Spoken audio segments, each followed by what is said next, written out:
Hello students, hope you all are good and fit and healthy at your homes. Students, today we are going to discuss about another method of project management, which is known as project evaluation and review technique. Also you can call it PERT. तो last time हमने पढ़ा था critical path method CPM के बारे में. Almost same procedure हमें इसमें भी यूज़ करना है. डिफरेंस क्या है दोनों में?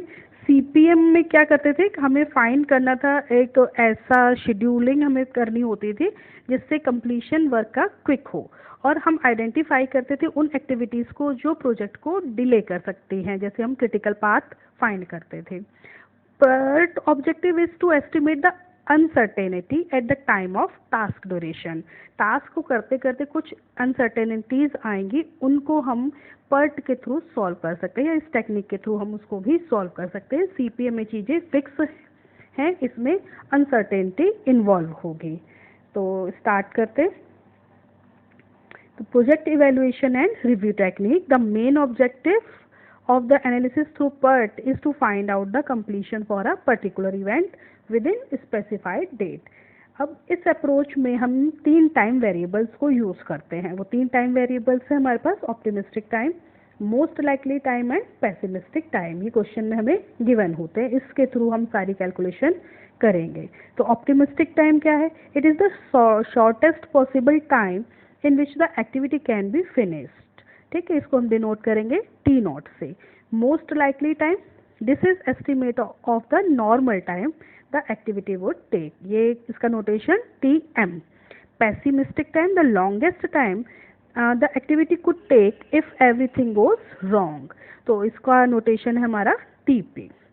तो ये 3 वेरिएबल्स, टाइम वेरिएबल यूज़ करके हम क्या फाइंड कर, ये 3 टाइम वैल्यूज़ यूज़ करके हमें कुछ स्टैटिकल वैल्यूज़ फाइंड करनी है, जिसमें है expected time, variance of activity, standard deviation of an activity, standard deviation of a path, variance of a path, और लास्टली हम फाइंड करते हैं इसमें probability of a project being completed with in a given time x. ठीक, तो इस technique को हम यूज़ करके ये सब स्टैटिस्टिकल वैल्यूज़ फाइंड करेंगे. स्टार्ट करें question. Present the following activities in the form of a PERT network and determine critical path. B part है earliest and latest expected time. Third हमें given है probability of completing the project within scheduled completion of 48 days. तो यहाँ पे हमें कुछ time variable given है. Optimistic time आपको दिखाई दे रहा है यहाँ पे T0, pessimistic and most expected. ये तीनों टाइम हमें गिवन है. हमें क्या फाइंड करना है? Critical path, earliest and latest expected time, और थर्ड प्रोबेबिलिटी फाइंड करनी है कि शेड्यूल जो है कंप्लीट हो 48 डेज में. तो हम सबको अब CPM क्योंकि हम कर चुके हैं, तो क्रिटिकल पाथ हमें फाइंड करना आता है. उसके लिए हमें क्या चाहिए होता है? Expected time. तो सबसे पहले हम क्या फाइंड करेंगे? एक्सपेक्टेड टाइम फाइंड कर लेंगे. तो देखिए कैसे, हमारे पास फॉर्मूले हैं सभी के लिए. नेक्स्ट टेबल है, ये एक्टिविटीज़ हमें गिवन है, ये गिवन था हमें. एक्सपेक्टेड टाइम फाइंड करने के लिए फॉर्मूला है TE is equal to T0 plus 4TM plus TP upon 6. तो सारी वैल्यूज़ यहाँ पे गिवन है, सिर्फ ऐड करना है, डिवीज़न करना है 6 से. तो ये expected time 1 to 2 activities complete होने के लिए 8 डेज, 2 to 3 के लिए 4 डेज, 2 to 4 के लिए 12 डेज. तो ये लास्ट CPM टाइप का क्वेश्चन बन गया, जहाँ से हम नेटवर्क डायग्राम अपना ड्रॉ करेंगे. Expected time TE is equal to T0 plus 4TM plus TP divided by 6 से हम फाइंड करेंगे. ठीक, तो वेरिएंस भी साथ के साथ यहाँ पे फाइंड कर लेते हैं. वेरिएंस रो square, formula TP minus T0 upon 6 का होल स्क्वायर. TP क्या है हमारे पास? Pessimistic time. T0 क्या है हमारे पास? Optimistic time. तो एक्सपेक्टेड टाइम हमें मिल गया और वेरिएंस हमें मिल गया. एक्सपेक्टेड टाइम से हम यहाँ पे ये नेटवर्क डायग्राम ड्रॉ करें. अब यहाँ पे बताइए 1 to 2 इवेंट के लिए टाइम कितना है? 8, क्योंकि यहाँ पे कहीं डेज या वीक जो भी होगा हम डेज मान लेते हैं फिलहाल. 2 to 3 का कंप्लीशन के लिए कितना है? 4. यहाँ पे 4 लिख दीजिए. ऐसे 2 to 4, 2 से फिर 4 के लिए भी 12 days, 3 to 5 5 days, 4 to 5 0 days, 4 to 6 और सो ऑन। इस सारा नेटवर्क डायग्राम पे आप यहाँ पे मेंशन कर देंगे कि कितने में किस इवेंट को पूरा होने में कितना टाइम लगा है हमें। ठीक है, ये एक बेसिक नेटवर्क डायग्राम हमारा मिल गया। फर्स्ट पार्ट था हमें क्रिटिकल पाथ फाइंड करना है, earliest and latest allowable time find करने हैं। तो उसका प्रोसीजर सेम वही, क्योंकि अभी हमें एक्सपेक्टेड टाइम मिल चुका है तो अर्लीस्ट टाइम फाइंड कर लेंगे हम इवेंट्स के लिए और लेटेस्ट टाइम, प्रोसीजर वही जो CPM का रहा। अब अर्लीस्ट के लिए हम क्या देखते हैं, हर नोड पे आप चेक करोगे इनकमिंग इवेंट्स। तो 2 E1 आपको क्या मानना होता है यहाँ पे, 0 से स्टार्ट करोगे क्योंकि इससे पहले तो कोई इवेंट आपका हुआ नहीं। तो E1 के लिए यहाँ E1 पे हम मानेंगे 0। E2 सेकेंड नोड पे आइए, फर्स्ट से सेकेंड तक का कंप्लीशन के लिए 8। 3 के लिए 3 का चेक कर लेते हैं, 3 लास्ट नोड है, 2 इनकमिंग आपको फॉरवर्ड पास कंप्यूटेशन के लिए चेक करना होता है कि किस नोड पे कहाँ से इनकमिंग आ रही है। तो जहाँ पे एक से ज़्यादा होगा वहाँ पे हम अर्लीस्ट के लिए क्या करोगे, मैक्सिमम फाइंड करोगे, लोएस्ट के लिए मिनिमम। तो यहाँ पे हम चेक करते हैं E5 का, E3 और E4 तो सिंपल है, E5 चेक कर लेते हैं। E5 पे इनकमिंग देखिए थर्ड से है और फोर्थ से है। E5 पे चेक किया, थर्ड से आ रही है और फोर्थ से, दोनों से आ रही है। तो थर्ड के लिए टाइम फाइंड किया हमने और फोर्थ के लिए टाइम फाइंड किया, दोनों को क्या लेना होता है हमें, maximum time. Next E6 simple है, E7, E8, E9 फिर से चेक कर लेते हैं। E9 पे इनकमिंग है 7 से भी और 8 से भी। तो 7 नोड के लिए और 8th नोड के लिए आपने टाइम फाइंड किया 34 एंड 31, इसका मैक्सिमम लिया हमने 34।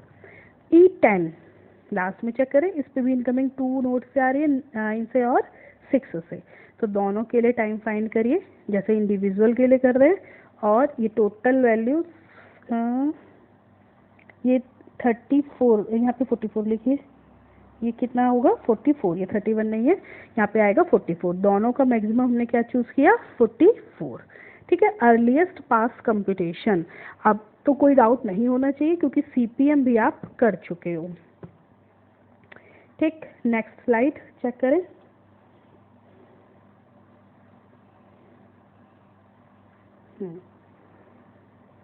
चलिए यहाँ पे चेक कर लेते हैं, इसका रोटेशन थोड़ा चेंज हो गया है।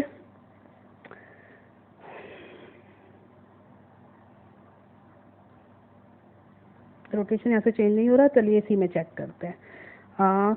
अब हमने क्या चेक किया कि कंप्यूटेशन से क्या पता चला कि पूरा प्रोजेक्ट कितने दिन में पूरा होगा हमारा, 44 डेज में। तो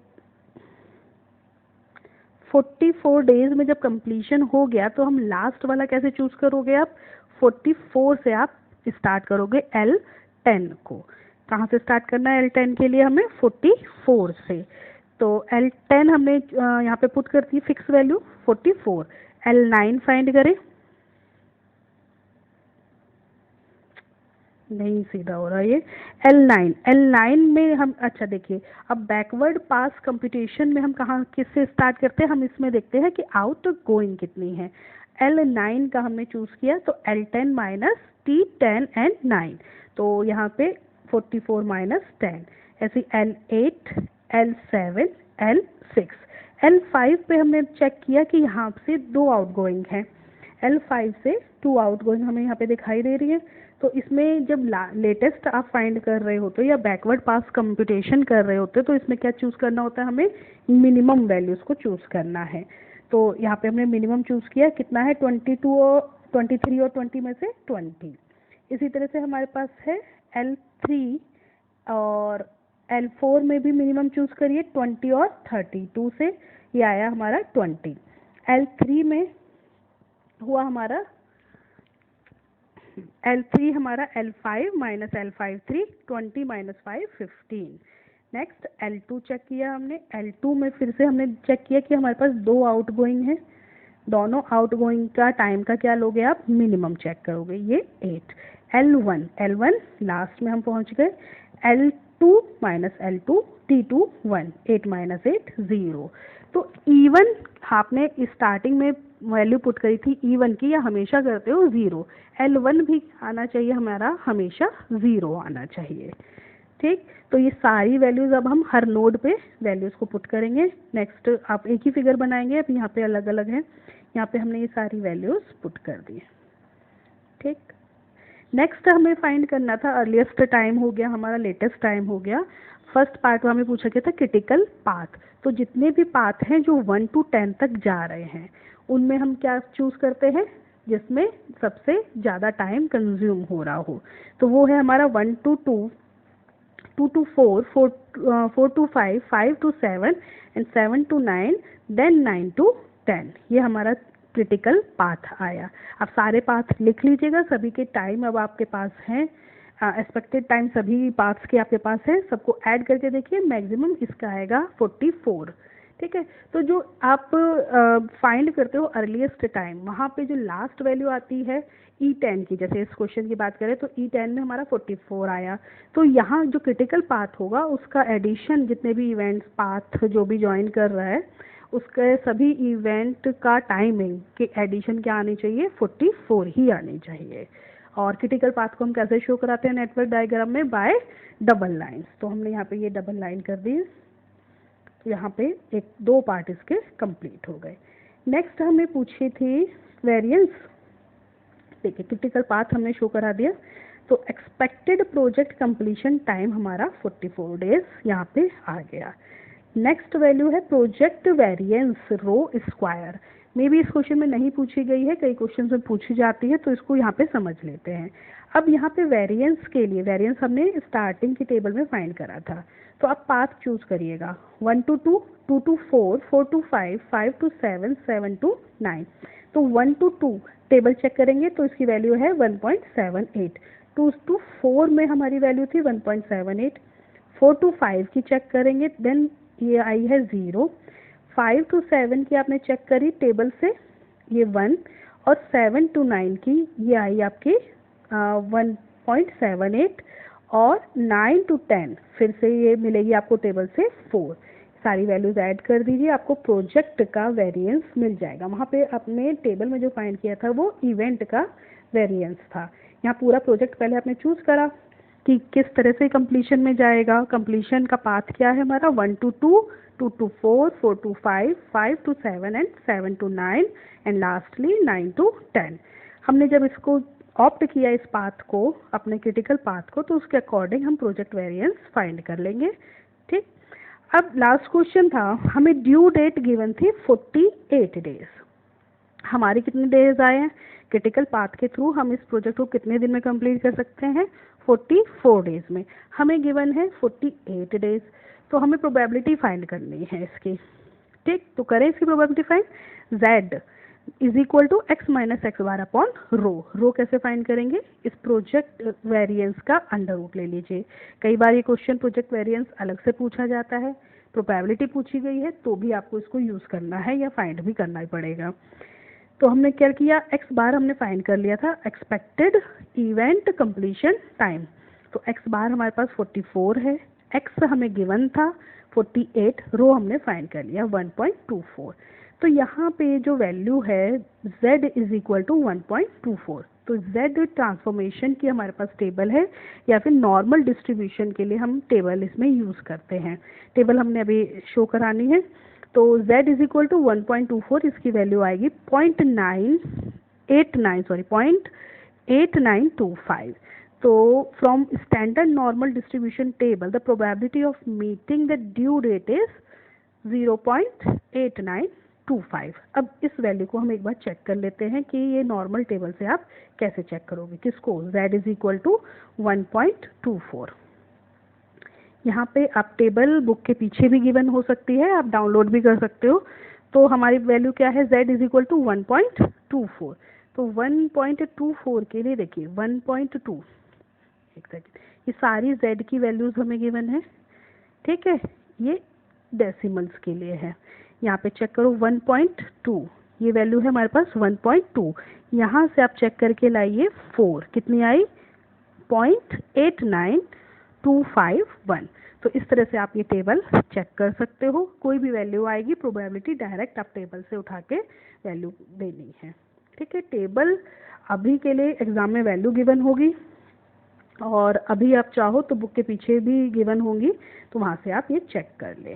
ठीक, तो इस तरह से हमने कंप्लीट किया project evaluation and review technique. Maximum parts इसके इतने ही पूछे जाएंगे, मे बी एक साथ पूछ लिए जाएं या फिर कुछ पार्ट्स में ये क्वेश्चन आए।